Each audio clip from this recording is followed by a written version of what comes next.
News ని మీకు సమర్పిస్తున్నవారు Lakshmi Nilayam gated community apartment Shyamalanagar extension 11th line Guntur. నమస్కారం.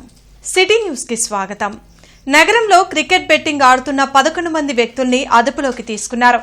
10 సెల్ ఫోన్లు 1,25,000 నగదు సీజ్ చేశామని ఎస్పీ వకుల్ జిందాల్ వెల్లడించారు. జిల్లా పోలీస్ కార్యాలయంలో జరిగిన మీడియా సమావేశంలో ఎస్పీ వకుల్ జిందాల్ మాట్లాడారు. బుధవారం రాత్రి ఏటుకూరు రోడ్లోని చాకలగుంటలో కొందరు వ్యక్తులు గ్రూపులుగా ఏర్పడి వారి సెల్ ఫోన్లో క్రికెట్ బెట్టింగ్ ఆడుతున్నారని అన్నారు. రాబడిన సమాచారం మేరకు లాలాపేట పోలీసులు ఆకస్మిక రైడ్ చేసి 11 మంది వ్యక్తులను అదుపులోకి తీసుకున్నారని చెప్పారు. క్రికెట్ బెట్టింగ్లకు పాల్పడినా ప్రోత్సహించినా వారిపై కఠిన చర్యలు తీసుకుంటామని ఎస్పీ హెచ్చరించారు. ఈ రైడ్లో పాల్గొన్న పోలీస్ సిబ్బందిని ఎస్పీ అభినందించారు. మెయిన్ ఆర్గనైజర్ జయరామ్ నాయక్ అనే అతను ఈ రాయల్ ఎక్స్చేంజ్ యాప్ అదేవిధంగా నేషనల్ ఎక్స్చేంజ్ యాప్ యూజ్ చేసి అందరినీ మిగతా వాళ్ళని ఆడిపిస్తున్నాడు. సో ఈ జయరామ్ నాయక్ అనే అతను ఈ వెబ్సైట్లో ఈ యాప్లో లాగిన్ తీసుకొని మిగతా వాళ్ళకి దాంట్లో లాగిన్స్ ఇచ్చి సో ప్రతి బెట్కి ఇతనికి కమిషన్ వస్తుంది. కమిషన్ వచ్చేటట్టు ఎక్కువ మందిని ఆడిపిస్తే ఎక్కువ కమిషన్ వస్తుంది. సో దాన్ని బట్టి అందరినీ ఆడిపిస్తున్నారు. సో అక్కడ మాకు 11 మెంబర్స్ అక్కడ మాకు దొరికారు. దీంట్లో ఫర్దర్ ఇన్వెస్టిగేషన్ కూడా చేస్తాము. యాప్ ఎవరివి ఎక్కడ అవి కూడా ఫర్దర్ ఇన్వెస్టిగేషన్లో వాళ్ళని కూడా ఈ కేసులో తీసుకురావడం జరుగుతుంది. అదేవిధంగా ఇంటర్నెట్ చరిత్రలో సంచలనం సిటీ బ్రాడ్బ్యాండ్. ఇప్పుడు ఇంటింటికి ఇంటర్నెట్, సిటీ నుంచి గ్రామం వరకు అదే స్పీడ్. మీరు ఈ రోజే సిటీ బ్రాడ్బ్యాండ్ కుటుంబంలో చేరండి.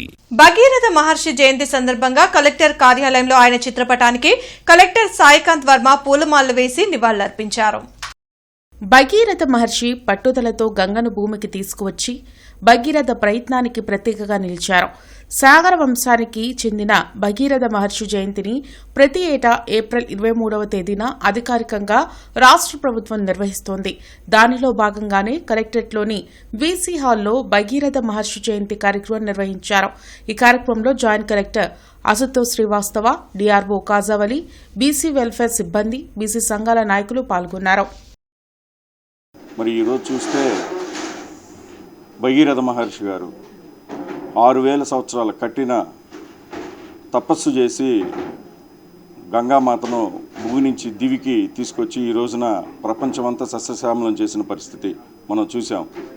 అలాగే ఈ రోజున ఈ ప్రభుత్వం బడుగు బలహీన వర్గాల్లోని మహనీయుల్ని ఈ రోజున ప్రతి ఒక్కరిని కూడా మనం స్మరించుకునే విధంగా వారి జయంతిని మనం భావితరాలకు ముందుకు తీసుకెళ్లే విధంగా ఈ రోజున చేసినందుకు కూటమి ప్రభుత్వానికి, ముఖ్యంగా నారా చంద్రబాబు నాయుడు గారికి, బీసీ మినిస్టర్ సవితమ్మ మేడం గారికి కృతజ్ఞతలు ఈ సందర్భంగా తెలియజేసుకుంటూ ధన్యవాదాలను తెలియజేస్తాను. ఎండలు మండుతున్న దృష్ట్యా ప్రజలు అప్రమత్తంగా ఉండాలని కమిషనర్ మయూర్ అశోక్ సూచించారు. డీహైడ్రేట్ కాకుండా తగు జాగ్రత్తలు తీసుకోవాలన్న ఆయన కార్పొరేషన్ ఆధ్వర్యంలో చలివేంద్రాలను ప్రధాన ప్రాంతాల్లో ఏర్పాటు చేసినట్లు చెప్పారు. హీట్ వేవ్స్ ఎక్కువగా వీస్తున్నాయని, మహిళలు, చిన్నారులు, వృద్ధులు అవసరమైతే తప్ప బయటకు రావద్దని కమిషనర్ పేర్కొన్నారు. సమ్మర్ యాక్షన్ ప్లాన్ భాగంగా మనం గుంటూరు నగరం పరిధిలో మనకి ఒక 50 చలివేంద్రం ప్లాన్ చేస్తున్నాము. దాని భాగంగా ఆల్రెడీ ఒక 25 చలివేంద్రం పెట్టడం జరిగింది. నెక్స్ట్ కొన్ని రోజుల్లోనే మిగతా చలివేంద్రం కూడా మనం అవసరం ఉన్న చోట్ల పెట్టడం జరుగుతుంది. ప్రజలు కూడా మంచి రెస్పాన్స్ ఇస్తున్నారు. అందరికీ కూడా ఇప్పుడు సమ్మర్ భాగంగా అందరికీ కూడా విజ్ఞప్తి ఏంటంటే మీరు అందరు కూడా హీట్ స్ట్రోక్ గురించి మంచి కేర్ తీసుకోవాలి. ఎక్కడ కూడా ఎక్కువ హీట్ ఉన్నప్పుడు ఆర్ మధ్యాహ్నం టైంలో ఎక్కువ తిరగకుండా ఏదైతే మనకి షాడో ఏరియాలో ఏదైతే ఉన్నాయో అక్కడే మీరు పని చేయాలి. దాంతోపాటు చలివేంద్రం అందరూ కూడా ఉపయోగించమని కోరుతున్నాను. దాంతోపాటు ఎన్జిఓస్ కానీ ఎవరైనా చలివేంద్రం పెట్టడానికి ముందుకు వస్తే తప్పకుండా వాళ్ళకి కూడా మనం పర్మిషన్ ఇస్తామని. రాష్ట్ర వ్యాప్తంగా ఎండలు హడలెత్తిస్తున్నాయి. ఉదయం నుండే ఎండ తీవ్రత ఎక్కువగా ఉండటంతో బయటకు వచ్చేందుకు ప్రజలు భయపడుతున్నారు. హీట్ వేవ్స్ ఎక్కువగా ఉంటాయని, ప్రజలు అప్రమత్తంగా ఉండాలని విపత్తు నిర్వహణ సంస్థ హెచ్చరించింది. ఇప్పటికే అనేక ప్రాంతాల్లో 40 డిగ్రీలకు పైగా ఉష్ణోగ్రతలు నమోదవుతున్నాయి. వృద్ధులు, మహిళలు, చిన్నారులు అవసరమైతే తప్ప ఎండవేళలో బయటకు రావద్దని అధికారులు సూచించారు. నగరంలోని ప్రధాన ప్రాంతంలో చలివేంద్రాలు ఏర్పాటు చేసి కార్పొరేషన్తో పాటు స్వచ్ఛంద సంస్థల ప్రజలు దాహార్తిని తీరుస్తున్నాయి. దీంతో పాటు కొబ్బరి బోండాలు, చల్లని డ్రింక్స్ తాగుతూ ప్రజలు ఎండల నుంచి ఉపశమనం పొందుతున్నారు. జీజీహెచ్ నుండి రిమాండ్ ఖైదీ పరారీ ఘటనకు బాధ్యులైన సబ్ జైల్ సూపరింటెండెంట్ వెంకటేశ్వరరావుని 3 ఏఆర్ కానిస్టేబుల్ ని సస్పెండ్ చేశామని ఎస్పీ వకుల్ జిందాల్ వెల్లడించారు. రిమాండ్ ఖైదీ అజిత్ కుమార్ పరారీపై విచారణ చేశామని ఎస్పీ వకుల్ జిందాల్ వెల్లడించారు.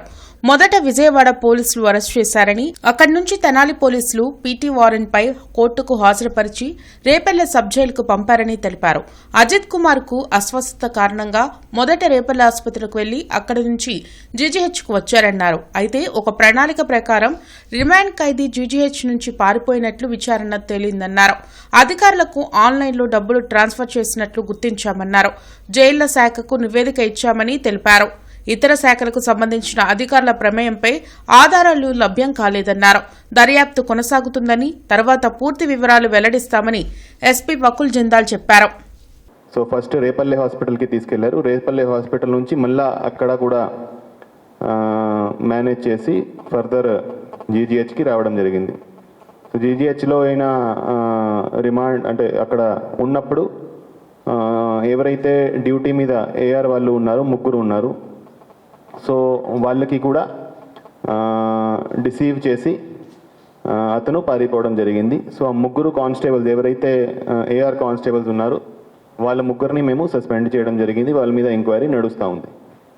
అదేవిధంగా జైలు శాఖ తరఫున రేపల్లె జైలర్ మీద కూడా యాక్షన్ తీసుకోవడం జరిగింది. అంటే నేను కూడా బయట నుంచి చూశాను, కానీ మేము కూడా రిపోర్ట్ పంపించాం.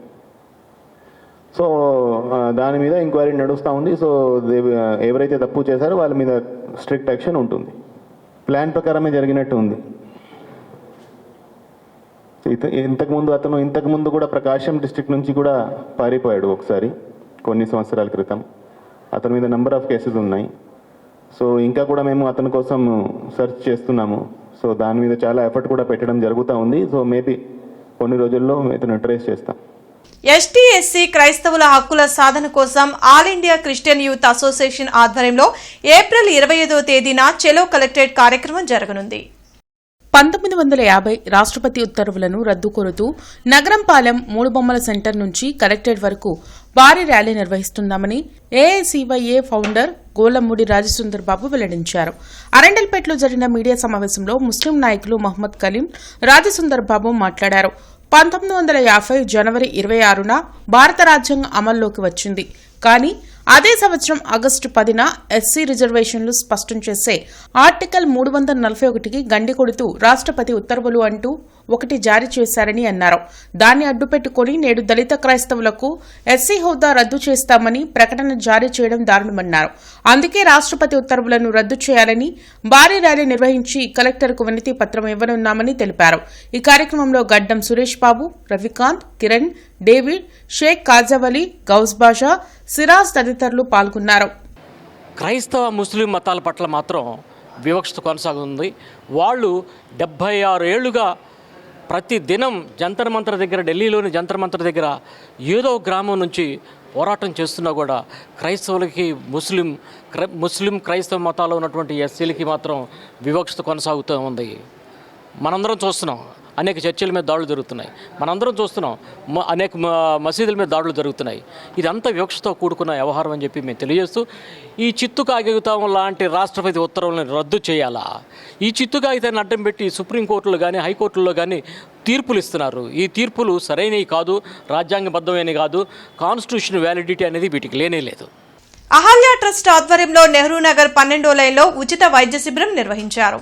ఈ సందర్భంగా శనక్కాయల రాజకుమారి మాట్లాడుతూ ఉచిత వైద్య శిబిరాలను పేద ప్రజలు వినియోగించుకోవాల్సిందిగా కోరారు. ఈ ఉచిత మెడికల్ క్యాంప్లో సుమారుగా 200 మందికి మందులు పంపిణీ చేశారు. ఈ క్యాంప్లో డాక్టర్ రాజకుమారి గర్భిణీ స్త్రీలు ఎండాకాలంలో తీసుకోవాల్సిన జాగ్రత్తలు, తల్లి బిడ్డ క్షేమం ఉండి సులువు ప్రసవం అయ్యే మార్గాల గురించి, వ్యాయామం గురించి మరియు తీసుకోవాల్సిన ఆహార జాగ్రత్తల గురించి తెలిపారు. అలాగే తల్లి తీసుకోవాల్సిన వ్యాక్సిన్ గురించి కూడా అవగాహన కల్పించారు. కార్యక్రమంలో doctor Shanakkayala Rajakumari, doctor Shanakkayala Umashankar, doctor Priyanka, doctor Karima, Ahalya hospital staff మరియు ఎన్డీఏ కూటమి నాయకులు తదితరులు పాల్గొన్నారు. ఈరోజు నెహ్రూ నగర్ అంటే చాలా మంది మా చుట్టాలు, మా స్టాఫ్ అందరు ఇక్కడే ఉంటారు. కాబట్టి వాళ్ళందరితో వాళ్ళకి కలిసినందుకు చాలా సంతోషంగా ఉంటుంది. వారందరితో కలిసి ఈ మెడికల్ క్యాంప్ విజయవంతం చేసి నీకు ఎటువంటి ఆరోగ్య సమస్యలున్నా, ఏమైనా ఆలోచనలున్నా, లేకపోతే ఏమైనా తెలుసుకోవాలన్నా మా డాక్టర్స్ అందరూ ఉండి మీకు వాటి గురించి అవగాహన కల్పిస్తారు. అవసరమైన వాళ్ళందరికీ బీపీకి, షుగర్కి, సంతానం లేని వారికి కూడా ట్రీట్మెంట్స్, అట్లానే ఇంకే ఏ ఇతర సమస్యలు ఉన్నా సరే వాటికి కూడా ఇవాళ అవసరమైనంతవరకు ఇక్కడ చేసి మిగిలిన వాటిని హాస్పిటల్కి వస్తే ఉచితంగా చేస్తారు. కొంతమందికి టాబ్లెట్స్ పనిచేస్తాయి, కొంతమందికి ఇన్సులిన్ పనిచేస్తుంది. సో ఏది పనిచేస్తుంది అనేది డాక్టర్ సలహా ద్వారా అది కంటిన్యూ చేయాలి. ఇంకోటి ఇప్పుడు చాలా అవసరమైంది నడక అనేది ఖచ్చితంగా చేయాలి. నాకు పెద్ద వయసు అయిపోయింది, నాకు కాళ్ళు నొప్పులు ఉన్నాయి అంటే కుదరదు. ఖచ్చితంగా 20-30 నిమిషాలు ప్రతి ఒక్కళ్ళు, చిన్న వయసు అయినా సరే ప్రతి ఒక్కళ్ళు పొద్దున్నే ఒక 20 నిమిషాలు, సాయంత్రం ఒక 20 నిమిషాలు నడవాల్సిందే.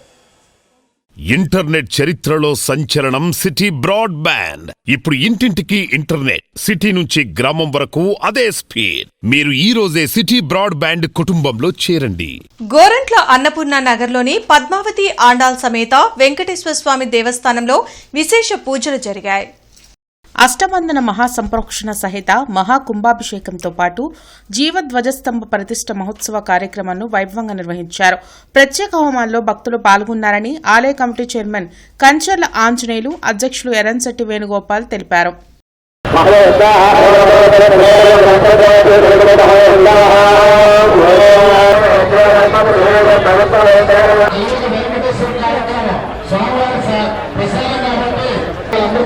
సమానంతో అలాంటి భోజనాన్ని అందరూ కూడా స్వీకరించి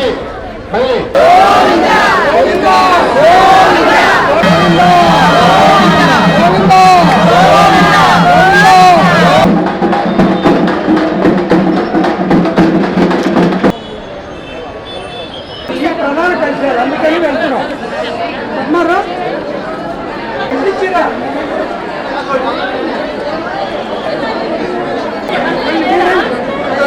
ఈరోజు హోమాలు కూడా పెద్ద ఎత్తున జరుగుతున్నాయి. పైకెక్కి గుడి పైకెక్కి కలిసి పూజ కూడా జరుగుతుంటుంది. ప్రతి ఒక్కళ్ళు కూడా పైకెక్కి నీళ్లు పోయడం కూడా ఈ ఆచారం ఇప్పుడు మరి వెనక నుంచి పెద్దోళ్ళ నుంచి వచ్చింది. అందుకని దానికోసం కూడా పైనుంచి నీళ్లు పోయడం కూడా భక్తులంతా కూడా వచ్చి జనం ఫుల్గా పైకెక్కి నీళ్లు పోతున్నారు. ఇంకా కూడా ఇది నీళ్లు పోసిన తర్వాత అన్నదానం ఇక్కడ 4 సార్లు పెట్టాము. దాదాపు ఒక్కోసాట 16,000-13,000 మందికి పెట్టాము. 4 సార్లు కూడా 60-70 మందికి ఈరోజు భోజనం ఏర్పాటు చేయడం జరిగింది. ఈరోజు గోరంట్ల శ్రీ వెంకటేశ్వర స్వామి దేవస్థానందు 25వ వార్షికోత్సవ వేడుకల్లో భాగంగా మరి వెంకటేశ్వర స్వామి కమిటీ అధ్యక్షులు, గోరంట్ల ఆలయాల పరిరక్షణ సమితి అధ్యక్షులు ఎర్రంశెట్టి వేణుగోపాల్ ఆధ్వర్యంలో ఈ రోజున భారీ అన్నదాన కార్యక్రమం కూడా ఏర్పాటు చేయడం అయినది. దాదాపు సుమారు 4 స్టాళ్ళు 60,000 మందికి ఈరోజు అన్నదాన కార్యక్రమం ఏర్పాటు చేస్తాం. అనంతరం మరి ఉదయం ధ్వజస్తంభ కార్యక్రమం, పూర్ణాభిషేకం, అనేక కార్యక్రమాలు, పూజా కార్యక్రమాలు నిర్వహించుకొని మరి వేలాది మంది భక్తులకు ఎలాంటి ఇబ్బంది లేకుండా ఎక్కడికక్కడ వాటర్ సప్లై కానీ, భోజనాలు కానీ ఎలాంటి ఇబ్బంది లేకుండా 4 స్టాల్స్ చేసి ఏర్పాటు చేయడం జరిగింది. ఈ వార్తలు ఇంతటితో సమాప్తం. నమస్కారం. సిటీ న్యూస్ ని మీకు సమర్పించిన వారు Lakshmi Nilayam, gated community apartment, Shyamalanagar extension 11th line, Guntur.